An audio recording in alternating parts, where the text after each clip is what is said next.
할렐루야.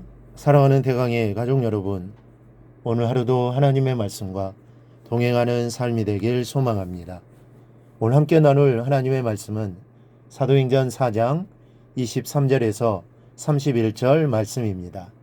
사도들이 노음에 그 동료에게 가서 제사장들과 장로들의 말을 다 알리니 그들이 듣고 한 마음으로 하나님께 소리를 높여 이르되, 대주제여 천지와 바다와 그 가운데 만물을 지으신 이시요 또 주의 종 우리 조상 다윗의 입을 통하여 성령으로 말씀하시기를, 어찌하여 열방이 분노하며 족속들이 허사를 경영하였는고, 세상의 군왕들이 나서며 관리들이 함께 모여 주와 그의 그리스도를 대적하도다 하신 이로소이다.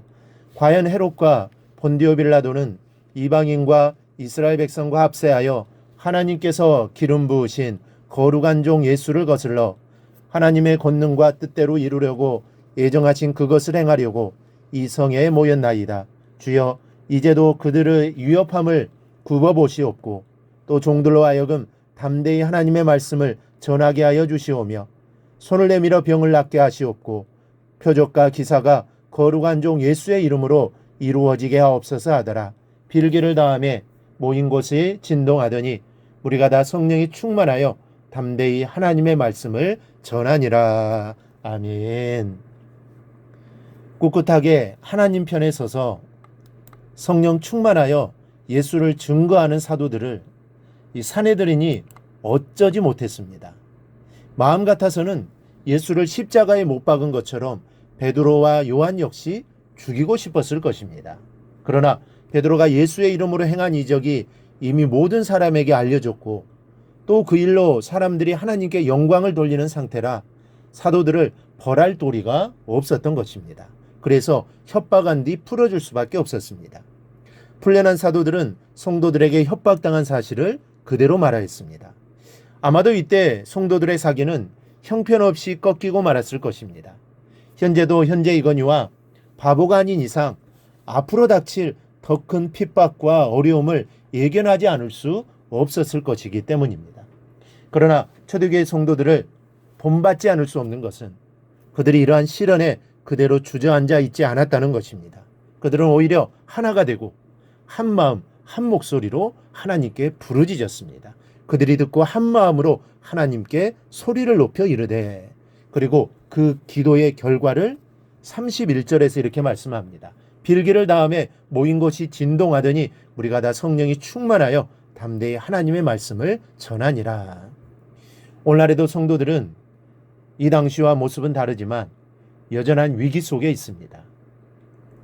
돈이나 성적인 쾌락 같은 것들은 더 심해지고 문란해져서 기독교인들의 영적인 부분까지 약하게 만들고 있습니다. 지금은 초대교회 성도들처럼 예수를 증거하지 못하도록 위협을 당하지는 않지만 세속적인 타락과 세속화가 오히려 전도의 동력을 약화시켜버리고 있습니다. 이런 문제 저런 문제들이 예수에 대해서 생각할 여유조차 갖지 못하게 만들고 우리의 마음을 예수로부터 분리시키고 있는 것입니다. 이러한 현실 속에서 우리는 오늘 초대교회 성도들의 기도를 살펴봐야 합니다. 왜냐하면 초대교회 성도들이 한 마음으로 기도해서 승리했기 때문입니다. 예수를 전하지 말라고 했지만 기도함으로써 오히려 담대히 하나님의 말씀을 전한 이 초대교회 성도들입니다. 위기 속에서 그들이 기도한 것은 무엇입니까? 첫째는 위험에서 지켜달라고 기도했습니다. 이 당연한 것 같지만 그럼에도 불구하고 많은 성도들이 바로 이 점에서 실수를 많이 합니다. 여러분들도 자신의 경우를 생각해 보십시오. 문제가 생기고 앞이 캄캄할 때 번쩍하고 하나님이 가장 먼저 생각나십니까? 성도들이 문제에 직면했을 때 하나님을 생각하고 이 기도하는 것은 당연한 것입니다. 그러나 또 생각해 보면 현실 속에서는 바로 이 점이 가장 실천하기 어렵다는 점을 인정하실 것입니다. 사람의 도움은 눈에 보이고 피부적으로 느껴지지만 하나님의 도우심은 눈앞에 보이지 않을 뿐만 아니라 언제나 사람을 통해 오기 때문입니다. 그러나 사람의 능력에는 한계가 있습니다. 오늘 본문의 성도들을 보십시오. 40년이나 된 안진뱅이를 일으킨 베드로가 앞에 있고 또 사내들인도 어쩌지 못한 사도들이 앞에 있었지만 당면한 문제를 그들과 상의하지 않았습니다. 먼저 하나님께 기도했습니다. 사람에게 능력을 주시는 분도 하나님이시요. 사람으로 움직이는 것도 하나님께 속해 있음을 알았기 때문입니다. 여러분들도 이 점을 반드시 기억하시기 바랍니다.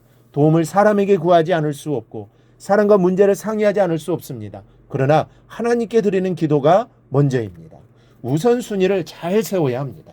여러분, 우리의 문제를 해결해 주는 사람이 누구입니까? 권력 있고 능력 있고 지혜가 있는 사람 같아 보입니다. 그들이 해결해 주는 것 같습니다. 그런데 아닙니다. 그들을 사용하시는 분은 하나님이십니다.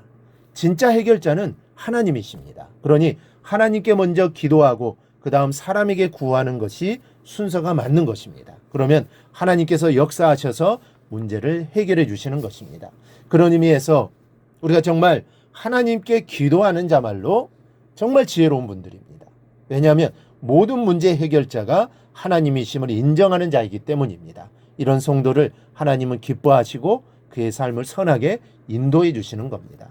또 하나는 굴하지 않고 하나님의 말씀을 전할 수 있기를 구했습니다. 열심히 일하다가도 위험이 닥치면 자기 안전을 먼저 생각하는 것이 사람입니다. 그러니 지금 이들은 자신의 안전을 구할 수 있습니다. 자신들을 지켜달라고 구할 수 있습니다. 그런데 이들은 그렇지 않았습니다. 하나님의 일이 중단되지 않기를 소망했습니다. 요즘 경제적인 위기 속에서 하나님의 일이 많은 부분 취소되거나 축소되는 가운데 있습니다.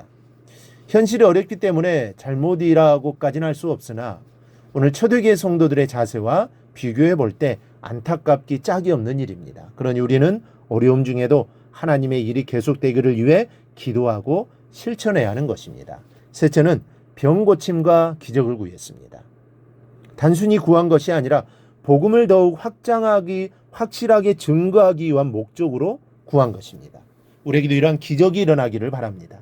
우리가 사랑하는 마음으로 기도할 때 병든 자가 일어나고 죽은 심령 예수를 영접하고 다시 사는 기적의 역사가 나타날 수 있기를 바랍니다. 여러분, 내 코가 석자라고 자신을 위해서만 기도하지 맙시다.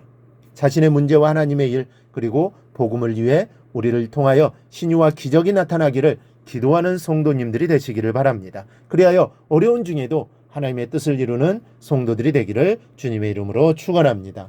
오늘 묵상한 말씀을 굳게 잡고 삶으로 실천하며 살아내는 대강의 모든 성도들이 되기를 축복합니다.